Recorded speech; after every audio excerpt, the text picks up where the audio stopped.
ओम श्री लक्ष्मी नारायण जी नमः। तीसरा स्कंद 24वां अध्याय। कपिल देव मुनि का देवहूति के गर्भ से अवतार लेना और कर्दम ऋषिवर का वन में तप करने के लिए चले जाना। मैत्रेय जी ने कहा, हे विदुर, जब देवहूति के गर्भ से कपिल देव मुनि ने वास किया तब कर्दम ऋषिवर उसके मुखराविंद का प्रकाश देखकर बोले, हे राजपुत्री, तेरे गर्भ में परमेश्वर अवतार लेने के वास्ते आए हैं, सो तू किसी बात की चिंता मत कर। अब हम तप करने के लिए जाएंगे, तुम मेरी प्रीति कम करो। यह वचन सुनते ही देवहूति बहुत प्रसन्न होकर बोली, हे प्राणनाथ, मैं इस बात का किस तरह विश्वास करूं। देवहूति अपने पति से यह कह रही थी। उसी समय ब्रह्मादिक देवताओं ने वहां आकर देवहूति को निश्चय कराने के लिए कहा, हे राजपुत्री, तेरा जप तप नियम व धर्म सब सफल हुआ। अब तेरे गर्भ में परम ब्रह्म परमेश्वर कपिल देव मुनि का अवतार लेकर संसार में तेरा यश व कीर्ति बढ़ावेंगे। उनके उत्पन्न होने से तुम्हारा नाम सदा संसार में स्थिर रहेगा और तुम्हारे हृदय में जो अज्ञानता की कांटी जमी है उसको ज्ञान रूपी अग्नि से वह जला देंगे। तुम उनको अपना बेटा मत समझना। वे अत्याचारी को सांख्य योग का ज्ञान सिखलाने के लिए अवतार लेंगे। वे आचार्यों को सांख्य योग का ज्ञान सिखलाने के लिए अवतार लेते हैं। जब धर्म की हानि हो जाती है तब वह संसार में अवतार लेकर धर्म की बढ़ती और पाप का नाश करते हैं। यह कहकर देवता लोग देवहूति और कर्दम ऋषिवर की परिक्रमा करके अपने अपने लोक को चले गए। देवहूति को हरि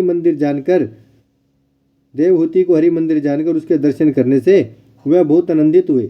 जब 10 महीने बीतने के उपरांत कपिल देव मुनि ने अवतार लिया तब कर्दम ऋषिवर परमेश्वर के सब लक्षण उनके अंगों में देखकर बहुत प्रसन्न हुए। उस समय देवताओं ने आनंद की दुंदुभी बजाकर आकाश से फूल बरसाए। गंधर्वों ने नारायण जी का यश गाया। अप्सराएं आकाश में आकर अपने अपने विमानों पर नाचने लगी। तीनों लोकों में मंगलाचार हुआ। चारों दिशाओं में प्रकाश हो गया। जब कर्दम ऋषिवर ने उन्हें पूर्ण ब्रह्मा जाना तब उनके सामने हाथ जोड़कर इस प्रकार स्तुति किया, हे आदि पुरुष भगवान, तुम्हारा नाम लेने और दर्शन करने से संसारी जीव भवसागर पार उतर जाते हैं। आपका दर्शन बड़े बड़े योगी और ऋषिवर को जल्दी ध्यान में नहीं मिलता। मेरा बड़ा भाग्य है जो आपने मेरे यहाँ अवतार लिया। कदाचित तब भी मैं मुक्ति पदवी को ना पहुँचूं तो मुझे बड़ा भागी समझना चाहिए। मैंने देवताओं के मुख से सुना था कि आपने ज्ञान का उपदेश करने के लिए अवतार लिया है। सो दया करके मुझे ऐसा ज्ञान सिखलाएं कि जिस ज्ञान के प्रताप से इस शरीर को छोड़कर भवसागर पार उतर जाऊं। जिस समय कर्दम जी यह स्तुति कर रहे थे उसी समय फिर ब्रह्मा जी, सनक, सनंदन, सनातन व सनत कुमार ने वहां आकर कपिल देव जी से हाथ जोड़कर विनती की, महाराज, जैसा आपने अपने मुखराविंद से कहा था वैसा करके अपना दर्शन हम लोगों को दिया। संसार में तुम्हारा नाम कपिल देव मुनि प्रसिद्ध होगा। फिर ब्रह्मा जी ने कर्दम जी से कहा कि तुम अपनी 9 कन्याओं का विवाह 9 ऋषिवरों से कर दो। सो कर्दम जी और देवहूति ने ब्रह्मा जी की आज्ञा अनुसार कला नाम की कन्या का विवाह मरीचि ऋषिवर से, अनसुईया का विवाह अत्रि मुनि से, श्रद्धा का विवाह अंगिरा ऋषिवर से, हवि का विवाह पुलत्स्य मुनि से, गति नाम की कन्या का विवाह पुलह ऋषिवर से, योग्य का विवाह क्रतु ऋषिवर से, ख्याति का विवाह भृंगु ऋषिवर से, अरुंधति का विवाह वशिष्ठ ऋषिवर से, शांति का विवाह अधर्वण ऋषिवर से कर दिया। सो यज्ञ की सब क्रियाएं अधर्वण वेद के प्रमाण से होती हैं। विवाह करने के उपरांत ऋषिवर लोग अपनी अपनी स्त्री समेत कर्दम जी और देवहूति से विदा होकर अनंत पूर्वक अपने अपने स्थान को गए।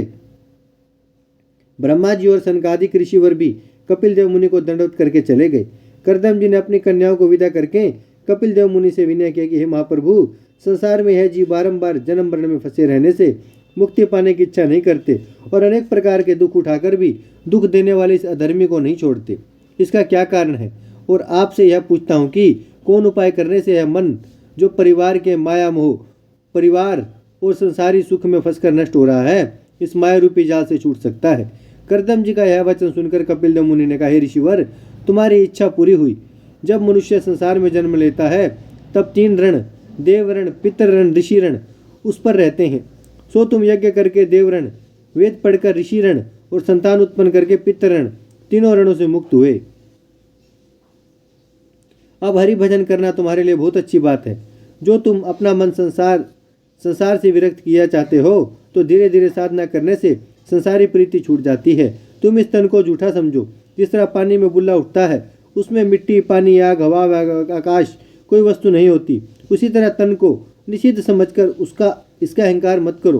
प्राण निकलने के उपरांत यह शरीर किसी काम में नहीं आता, इसलिए शरीर से प्रीति करना ना चाहिए। प्रेम उस वस्तु से करें जो सर्वदा स्थिर रहे, उसका कभी नाश ना हो, जिसके प्रकाश से इस तन में चलने, सुनने, देखने और खाने पीने की समर्थ्या है, उसका ध्यान करो।